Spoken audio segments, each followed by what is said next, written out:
All right, so it's a little dirty. This is the completed paint job.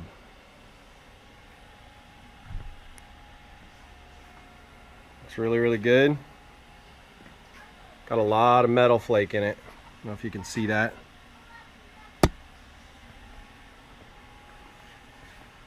It's really bright out in the sun.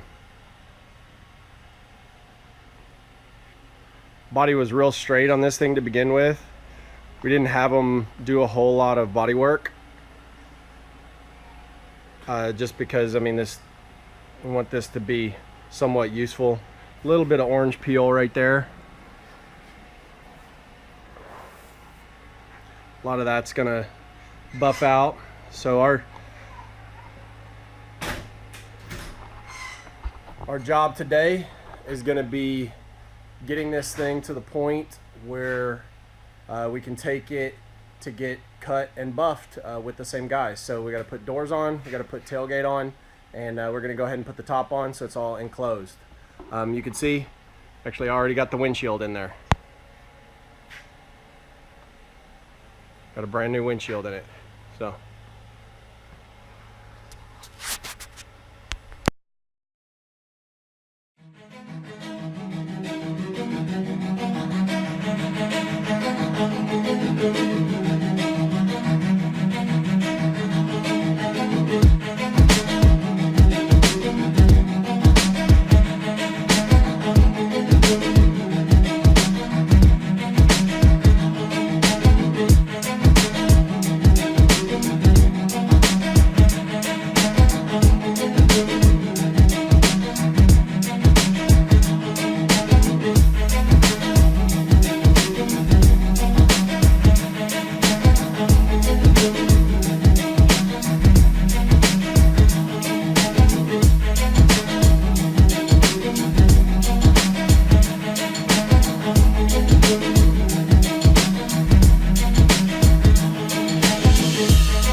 Alright, so where we left off, we were getting the tailgate in place. You can see it's all bolted in.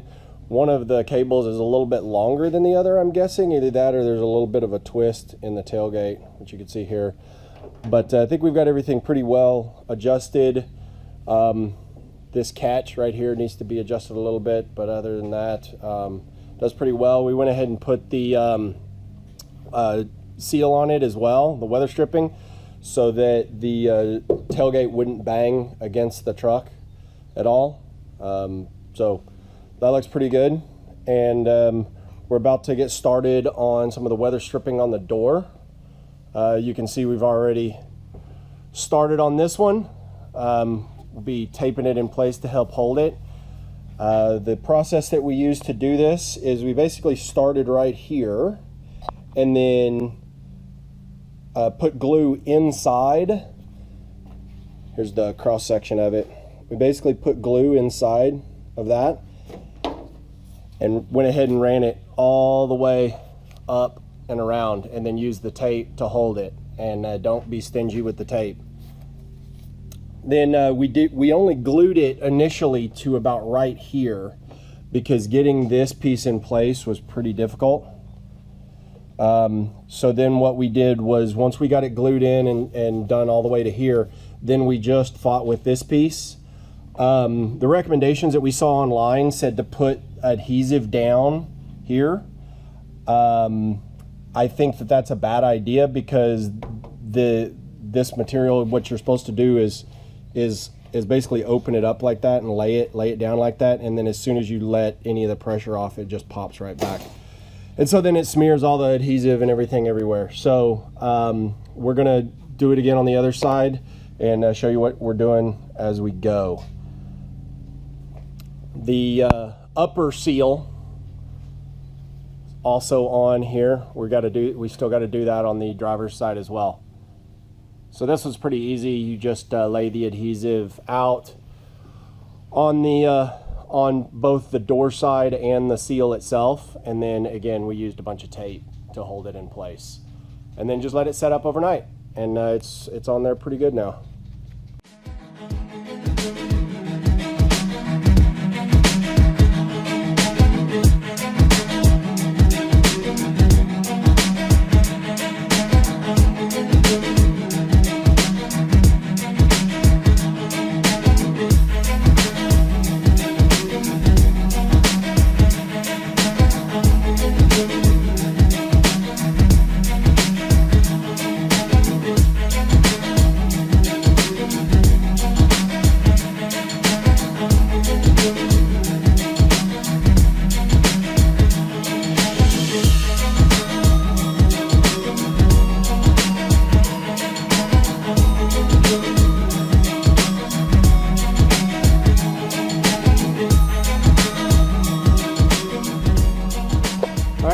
So should have seen us do that. It's a little bit tricky just getting it to lay down, because this new stuff is pretty stiff and wants to kind of bow out, especially in these corners right here. So you have to do a good job of taping it down, at least on both sides of each corner.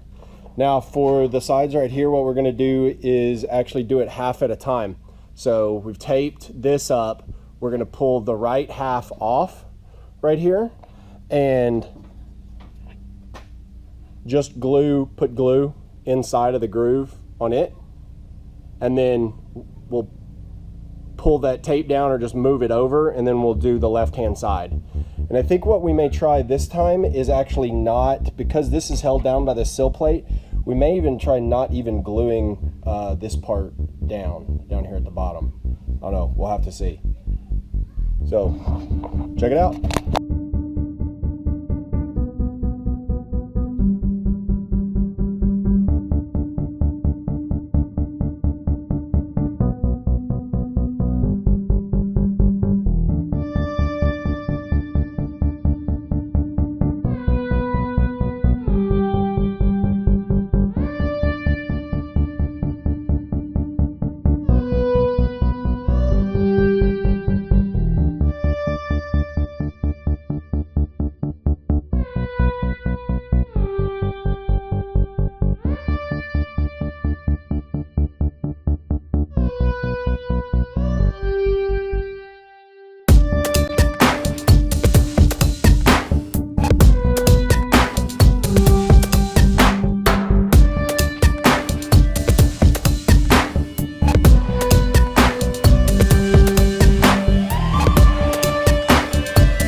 All right, so we got the doors and all of the rubber seals, weather stripping on.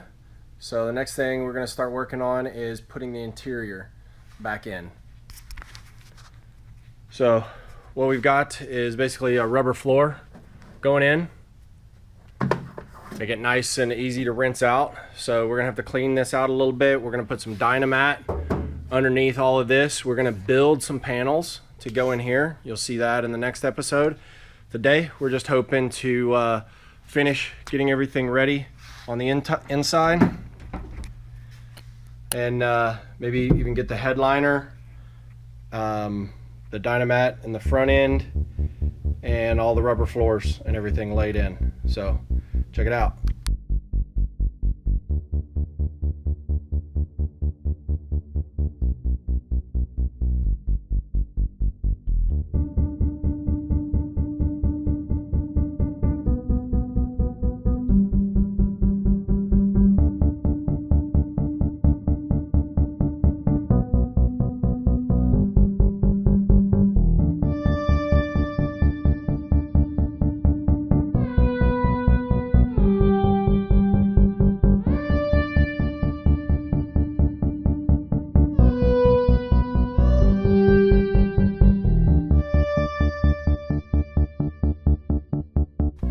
All right, so what we've got done so far is we've got the kit from LMC for the floor deadening, or the sound deadening in the passenger area. Not real impressed with it.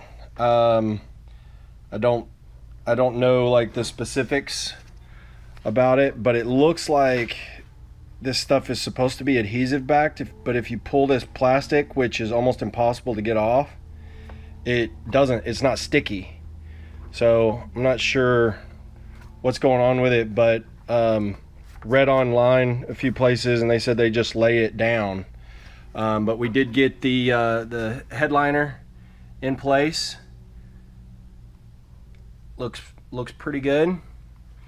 We had to use we used number 8 screws, brand new number 8 screws all the way around, but in the back it seemed like all of the holes were pretty jacked up and we had to use number 10s.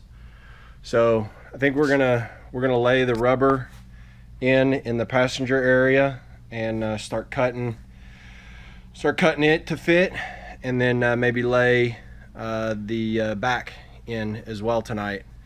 We've got some more of the adhesive back sound deadening material that we still are going to put in. I think we're going to put it in the bed area here.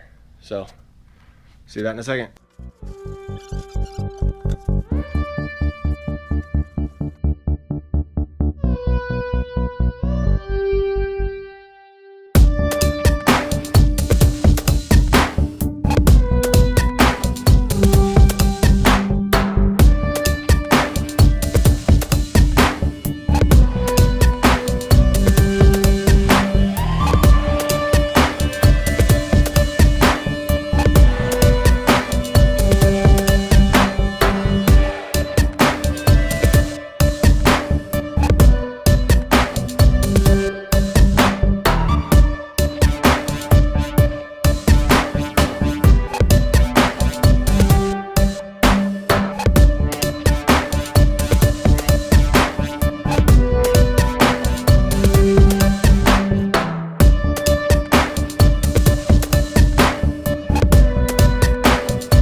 So this stuff is still pretty stiff. So we kind of got it laid in here with all the excess and everything still on it. And tomorrow I'm gonna pull it outside. It should be a balmy 90-95 degrees here tomorrow. Pull it outside and it'll loosen up. It was sitting outside all day today. Was nice and flexible, but it's cooled off tonight. It's about 75 outside, so it's pretty stiff. The front is a little bit tough. It goes up so high, there's lots of excess that nothing really wants to fit. You can see this back corner, pretty tough. Overhangs all the edges. And then this corner right behind the driver's seat is going to be interesting. Nothing really wants to fit at all there, so I don't know. We'll figure it out, let it get good and hot tomorrow, then we'll check it out. Alright, so after a couple of days of kind of back and forth, letting it sit out in the sun and relax, and then steadily trimming everything, you can see what we have got here. We've tucked everything, at least in the back, up behind these plates. There's going to be panels that are going to cover all the way up here, so you won't see any of this stuff that's loose and hanging there. Probably you'll see a little bit here, but hopefully we can get the panels to go down far enough. I don't think I'm going to screw this down underneath this rear ledge right here. There's a piece right here, a trim piece, because I think I want to keep this piece where I can pull it out and wash it. Now, up in the front, was a little tougher.